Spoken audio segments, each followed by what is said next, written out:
అందరికీ నమస్కారం అండి. నేను Telugu film director, actor Shiraz Mehdi.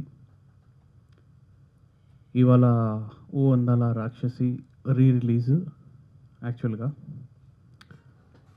అయింది గూడా. అని నైజాంలో ఒక థియేటర్ గూడా మాకు ఇవ్వలేదు. దాని గురించి ఈ ప్రెస్ మీట్. అంటే చెప్పాలంటే ఏం చెప్పాలి ఫస్ట్ నాకు తెలియట్లేదు. ఎందుకంటే ఈ బాధ గానీ, ఈ పెయిన్ గానీ, నా ఏడుపు గానీ ఎప్పటి వరకు మీకు గూడా చెప్తానని అనిపిస్తుంది. మంచిగా అనిపించట్లేదు. కానీ తప్పదండి. ఎందుకంటే తెలుగు ఇండస్ట్రీ గురించి ఒకటి చెప్పాలంటే ఫస్ట్ తెలుగు ఇండస్ట్రీ ని సేవ్ చేయాలి. Please save Telugu film industry. Please save Telugu film industry. Please save Telugu film industry. Please save Telugu film industry. Please please please save Telugu film industry. ఎందుకంటే మన తెలుగు ఫిల్మ్ ఇండస్ట్రీ నలుగురు రాక్షసుల చేతిలో వెళ్ళిపోయింది మొత్తం. అంటే నలుగురు ఫ్యామిలీసే ఉండాలి ఇక్కడ అన్నట్టుగా పరిస్థితి ప్రెజెంట్. ఇప్పుడు కొత్తగా ఎవరైనా సినిమా తీసినా కూడా వాళ్ళు రేపు పొద్దున వాళ్ళ సినిమా ఆడియో అవుతుంది అవ్వదు చెప్పలేము. వాళ్ళది శాటిలైట్ అవుతుంది అవ్వదు చెప్పలేము. వాళ్ళది థియేటర్లో సినిమా పడుతుంది పడదు కూడా చెప్పలేము. వాళ్ళది ఓటీటీ అవుతుంది అవ్వదు కూడా చెప్పలేము. హిందీ, తమిళ్, కన్నడ, మలయాళం అంటే ఏ రైట్స్ కూడా సేల్ అవుతుంది అని గ్యారంటీ లేదు. ప్రొడ్యూసర్ దగ్గర డబ్బులు బాగా ఎక్కువై ఆయన బాగా సెటిల్గా ఉన్నారు.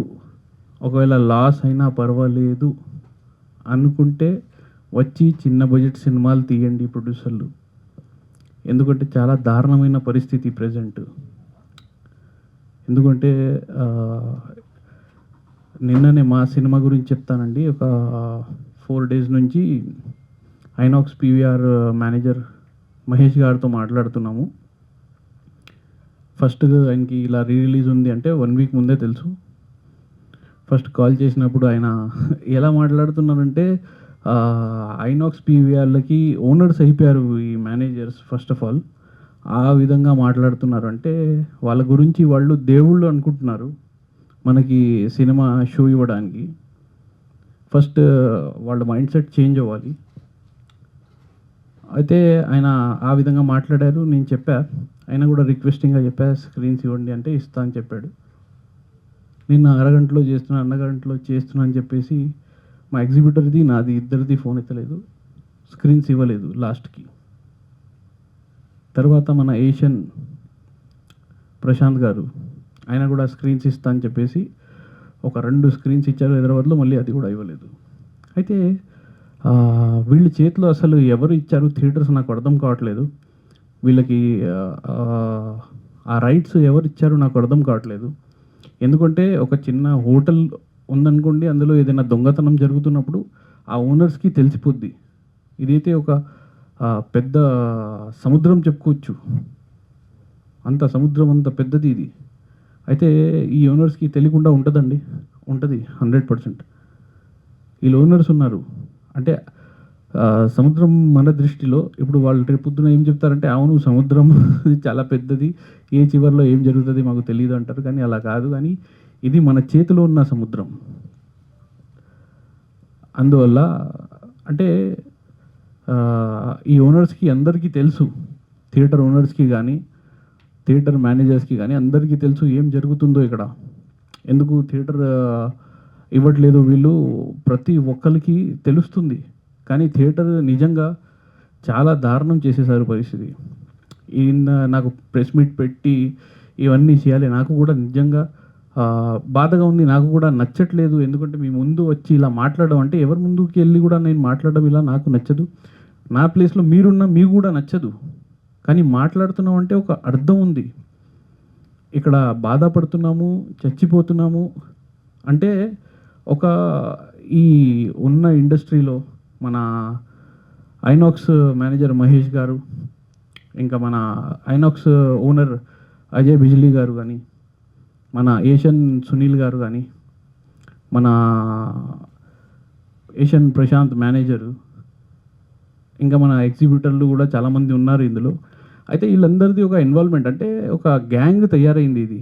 చిన్న సినిమాల్ని తొక్కేయాలి, చిన్న సినిమాని, చిన్న సినిమా అంటే చిన్న బడ్జెట్ సినిమా.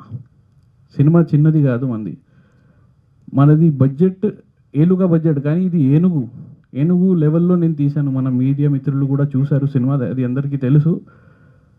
మీ సినిమా బాగోకపోతే ఒక డైరెక్టర్ని అంటే ఒక డైరెక్టర్ మా సినిమా చూడట్లేదు అది ఇది అని చెప్పి ఆయన బాధపడితే చెప్పుతో కొట్టుకుంటే ఆయన గురించి అందరూ చేశారు. నేను ఒకటి ఛాలెంజ్ చేస్తున్నా, సినిమా బాగోకపోతే మీ చెప్పుతో మీరు నాకు కొట్టండి, నేను పడతా. నేను మంచిగా సినిమా తీశాను, నా చెప్పుతో నేను కొట్టుకోను. ఎందుకంటే నేను తప్పు చేయలేదు. నేను తప్పు చేసినప్పుడు నేను కొట్టుకుంటాను, నిజంగా కొట్టుకుంటాను. ఆ తప్పు అయి ఉండొచ్చు, ఈ తెలుగు ఇండస్ట్రీలో తెలుగు ఫిల్మ్ చేశాను, ఇదే నా తప్పు. ఇది తప్ప ఇంకా మిగతా ఏం తప్పు లేదండి. అది కూడా ఆడియన్స్కి నచ్చేలాగా ఒక ఫుల్ కంటెంట్ ఉన్న సినిమా, ఒక అందమైన ఆర్టిస్టులు, అందమైన సినిమా, అందమైన కథ, ఒక కంటెంట్ మెసేజ్ ఓరియంటెడ్ సినిమా ఇది. ఇలాంటి సినిమాకి కూడా వీళ్ళు ఇలా చంపుతున్నారంటే అస్సలు నేను తట్టుకోలేను.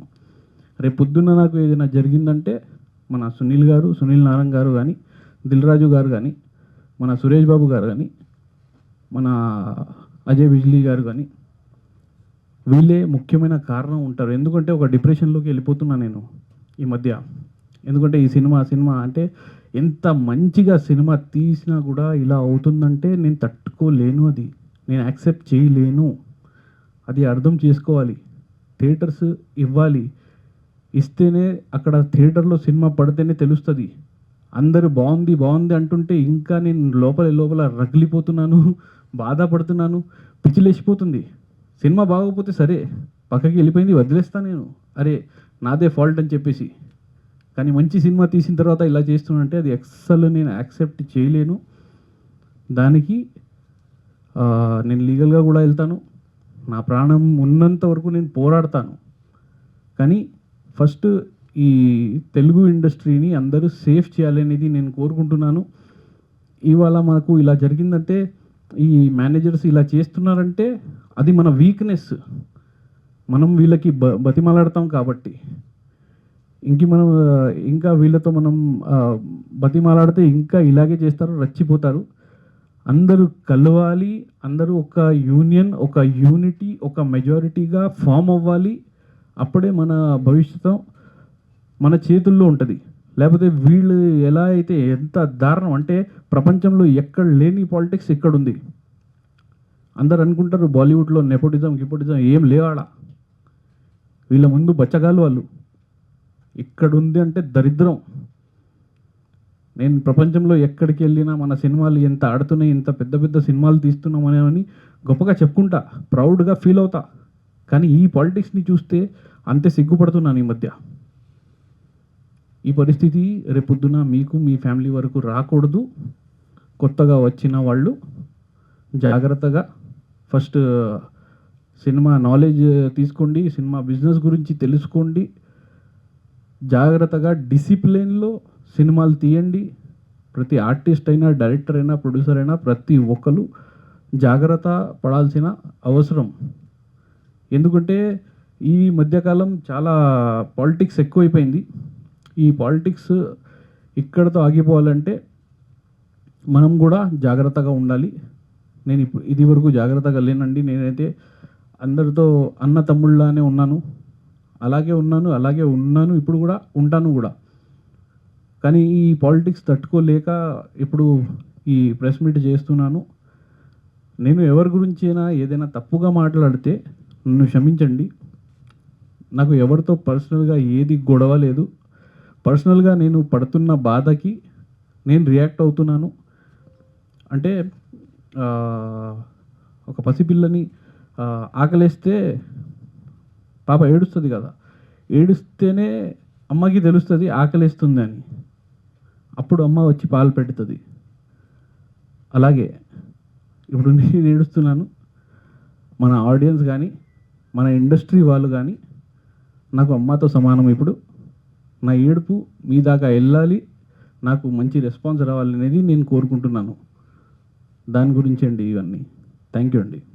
సార్ ఒక 100 థియేటర్స్ ఆంధ్ర వరకు అనుకున్నాను.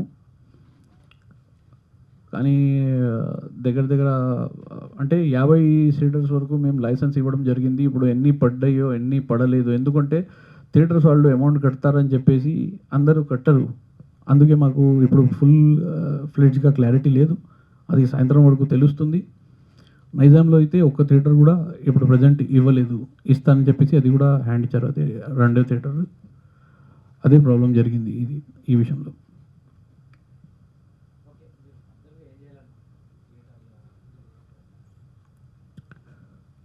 నా మాట, నా బాధ, నా నొప్పి, నా పెయిన్ ప్రజల్లోకి వెళ్ళాలి, మన ఇండస్ట్రీలోకి వెళ్ళాలి, అందరూ ఒకటే అవ్వాలి. ఎందుకంటే ఒక్క సినిమా కిల్ అవుతుందంటే ఇండస్ట్రీ కిల్ అవుతున్నట్టే. Please save Telugu film industry.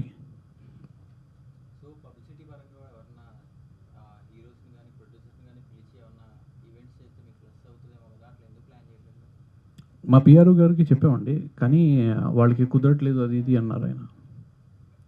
మన అప్పుడు సాయి సతీష్ గారు ఉన్నారు, ఆయనకి చెప్పాను, కానీ కుదరలేదు అని చెప్పారు.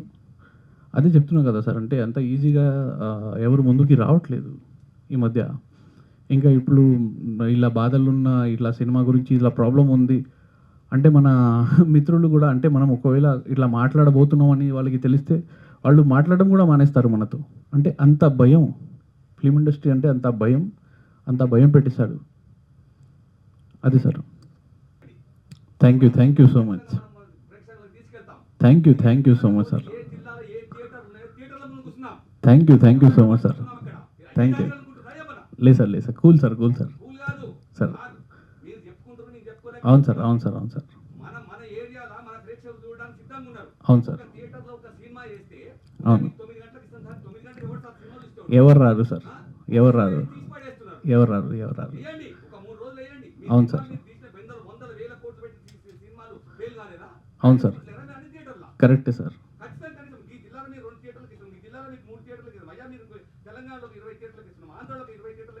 అవును సార్. 100% కరెక్ట్. 100% మీరు చేస్తున్నా సార్. Sir 100% sir.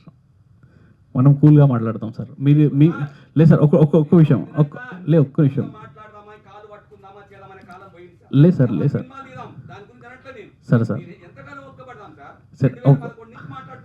ఒక్క నిమిషం. నేను ఒక్క మాట మాట్లాడతాను, మీరు మాట్లాడారు కదా. అంటే ఈ ఆవేశంతో మనకి వచ్చేది ఏం లేదు. నేను చెప్తున్నా, ఇది కూడా మనం అర్థమయ్యేలాగా మన భాషలో మనం కూల్గా వాళ్ళకి అర్థమయ్యేలా మాట్లాడదాం సార్.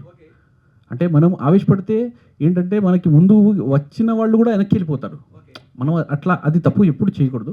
మనం ప్రశాంతంగా ఇవన్నీ ప్రతి ఒక్కరికి అర్థమవ్వాలి ఇక్కడ ఏం జరుగుతుందని. మనం ఇలా ఆవేశం పడుతుంటే ఆ ఛానల్స్ కానీ మనకి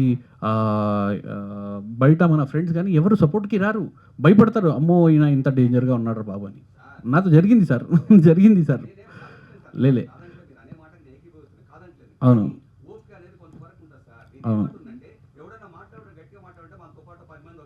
లే, అది కరెక్టే సార్. దాని గురించి అయితే నేను ఒక 2 నిమిషం మాట్లాడతాను సార్. అయితే సార్, నేను ఆల్రెడీ ఇంతకుముందు కూడా సార్ కంటిన్యూ చేయండి ఒకసారి. అయితే ఇంతకుముందు కూడా సార్ నేను ప్రొటెస్ట్ పెట్టాను, ఇక్కడే ధర్నా పెట్టాను ఫిల్మ్ ఛాంబర్ ముందే. ఇలా నాకు ఈ సినిమా ఫస్ట్ రిలీజ్కి నాకు థియేటర్స్ రాకపోతేనే నేను ఫస్ట్ దీని గురించి ఒక ధర్నా పెట్టాను. ధర్నాలో కూడా ఇవన్నీ మాట్లాడడం జరిగింది, కానీ ఎఫెక్ట్ పడట్లేదు. అంటే ఎవరికి అంటే ఏ చిన్న ఎఫెక్ట్ కూడా పడట్లేదు. అన్నీ వింటున్నారు కానీ ఎవడు ఏం చేయట్లేదు. అందుకే నేను ఏం చేస్తున్నా అంటే ఇప్పుడు లీగల్గా కూడా ప్రొసీడ్ అవుతున్నాను సార్. ఎందుకంటే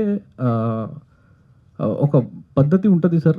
అంటే మన వాళ్ళే ఎంత అయినా సరే మనం గొడవ పడకూడదు. మనం ఏది సైలెంట్గానే, అంటే ఆవేశంగా మనం చెప్పే మాట అదే మనం అర్థమయ్యేలా చెప్తే కనీసం మన వాళ్ళు అర్థం చేసుకుంటారని చెప్పేసి నేను ప్రయత్నం చేస్తున్నాను. అందుకే నేను చాలా కూల్గా నేను నా బాధ చెప్పుకుంటున్నాను. నిజంగానే నాకు ఎవరితో ఏ పర్సనల్ గొడవ లేదు. ఏ పర్సనల్ ప్రాబ్లమ్ లేదు నాకు. చాలా నేను కూల్. నా లైఫ్‌లో నేను హ్యాపీగా ఉన్నాను. నాకు ప్రాబ్లమ్సే లేవు. నాకు ఉన్నది అంటే ప్రాబ్లమ్ ఫిల్మ్ ఇండస్ట్రీయే ప్రాబ్లమ్‌గా మారింది ఇప్పుడు నిజంగా. ఇప్పుడు మా డైరెక్టర్ గారు 4 సినిమాలు తీశారు. పాపం ఆయనకి థియేటర్స్ ఇవ్వలేదు. ఆయనకి నా 9 గంటలకి షో ఇచ్చాడు. అది కరెక్ట్ సార్, వాస్తవం. ఇప్పుడు సినిమా మనకి ఏదైనా రిలీజ్ అవుతుంది. ఇప్పుడు నాకు కూడా 4 షోలు ఇచ్చారంటే మార్నింగ్ 9:30కి, 10:30కి షో ఇస్తారు.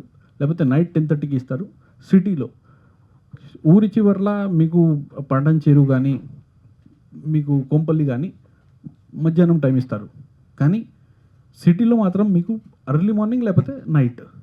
అది కూడా ఆ టైంకి అందరూ రావాలి, సినిమా చూడాలంటే చాలా కష్టంగా ఉంటది. ఎవరు రారు. ఇంకా 4, 5 థియేటర్స్ పడితే మనోళ్ళు ఎంత ట్రైలర్ బాగున్నా సరే, వాళ్ళు చూసి అరే! ఈ సినిమాకి థియేటర్సే పడలేదు. మనం ఏం వెళ్తాం థియేటర్‌కి? ఈ థియేటర్‌కి ఎళ్ళకూడదురా భయ్! వేరే మన స్టార్ సినిమా, పాత సినిమా మళ్ళీ రిలీజ్ అయింది. దానికైనా వెళ్దాం, దీనికైనా వెళ్దాం అని అంటారు. ఇంకా రిలీజ్ సినిమాకి ఎందుకు అంటారంటే, రిలీజ్ సినిమాకి ఇప్పుడు కొత్త సినిమా వచ్చింది. ఆ సినిమా రిలీజ్ అవుతుందంటే దానికి ఇచ్చేది థియేటర్స్ 5, 6 థియేటర్స్ మాక్సిమం. మహా అయితే 5, 6 స్క్రీన్‌లు, 5, 6 షోలు. రిలీజ్‌కి 30, 35 స్క్రీన్‌లు మినిమమ్ ఇస్తాడు. తేడా ఏముంది సార్? కొత్త వాళ్ళు ఇప్పుడు కొత్తగా సినిమా చేశారు. ఎంత డబ్బులు ఖర్చు పెట్టి సినిమా తీశారు. ఒక ప్రొడ్యూసర్ ఎక్కడెక్కడి నుంచి అంటే ఎన్ని కష్టాలు పడి ఆ సినిమా తీస్తారు. ఒక డైరెక్టర్ ఎంత కష్టపడతారు ఒక సినిమా గురించి. ఆ సినిమాతో ఇప్పుడు ఎన్ని హోప్‌లుంటాయి. ఎంతమంది ఆర్టిస్ట్‌కి హోప్ ఉంటాయి. ఎందుకంటే ఏ సినిమా ఎప్పుడు క్లిక్ అవుతది చెప్పలేం సార్. ప్రయత్నం చేయాలి. మన బాధ్యత అది. మనం సినిమా తీశాక ఒక కంటెంట్ మనం అనుకుంటాము. దాని మీద వెళ్ళాము, కంప్లీట్ చేశాము, రిలీజ్ అయిందంటే మనకి మంచి రిటర్న్స్ రావాలనేది కోరుకుంటాం. కానీ అది ఇవ్వకుండా చేస్తున్నారు ఈ ఇండస్ట్రీలో. అది చాలా దారుణం. ఇలాగే మొన్న 'బ్రహ్మాండ' అని సినిమా వచ్చింది. ఆ సినిమా రిలీజ్ అవుతున్న ముందే డైరెక్టర్ రాంబాబు గారు చనిపోయారు ఈ బాధతోనే. ఈ విషయం ఇండస్ట్రీ మొత్తం అందరికీ తెలుసు ఈ విషయం. ఆయన డైలీ ఫోన్ చేసేవారు. డైలీ అందరి దగ్గరికి వెళ్ళేవారు. మా ఓటీటీ చేయండి, మా శాటిలైట్ చేయండి, మాకు థియేటర్స్ ఇవ్వండి అని అందరితో అడిగేవారు ఆయన పాపం. ఆయన 90 సినిమాలకి కో డైరెక్టర్‌గా చేశారు. ఒక 10, 15 సినిమాలకి డైరెక్టర్‌గా చేశారు రాంబాబు గారు. వి మిస్ యూ రాంబాబు గారు.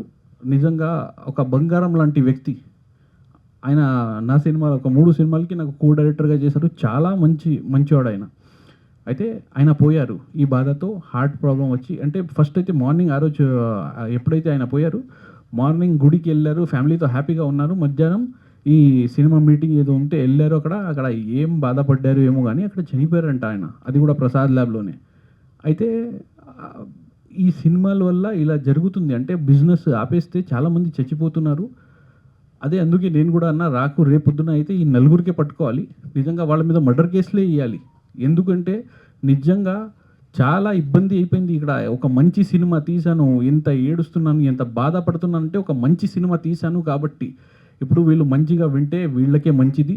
లేదంటే రేపు ప్రజలనేది, మన ఆడియన్స్ అనేది దేవుళ్ళు ఇవాళ కాకపోతే రేపు లేస్తారు.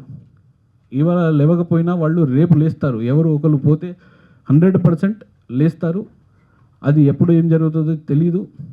వీళ్ళు ఎవరైతే ఆకాశంలో కూర్చున్నారో వాళ్ళు కింది భూమి మీదకి వస్తారు. అదే నేను కోరుకుంటున్నాను. ఇంకా అందరూ మీడియా మిత్రులకి నిజంగా చాలా చాలా చాలా హార్ట్‌ఫుల్లీ థ్యాంక్స్. మీరందరూ నాకు టైం ఇచ్చి సపోర్ట్ చేస్తున్నందుకు, నా బాధ నా మాట అక్కడ అందరికీ వినిపించేలా చేస్తున్నందుకు నిజంగా మనస్ఫూర్తిగా థ్యాంక్స్. మీకు ఎంత థ్యాంక్స్ చెప్పినా నేను తక్కువే. Really very very thanks. ఇంకా ఇది ఫర్దర్ ఇప్పుడు నెక్స్ట్ స్టెప్ నేను తీసుకుంటున్నాను. లీగల్‌గా వెళ్తున్నాను. అది తీసుకున్నాక ఇంకా ఏదైనా ఉంటే మీ సపోర్ట్ అవసరం ఉంటే ఖచ్చితంగా చెప్తాను. ప్లీజ్ సపోర్ట్ చేయండి. Thank you so much.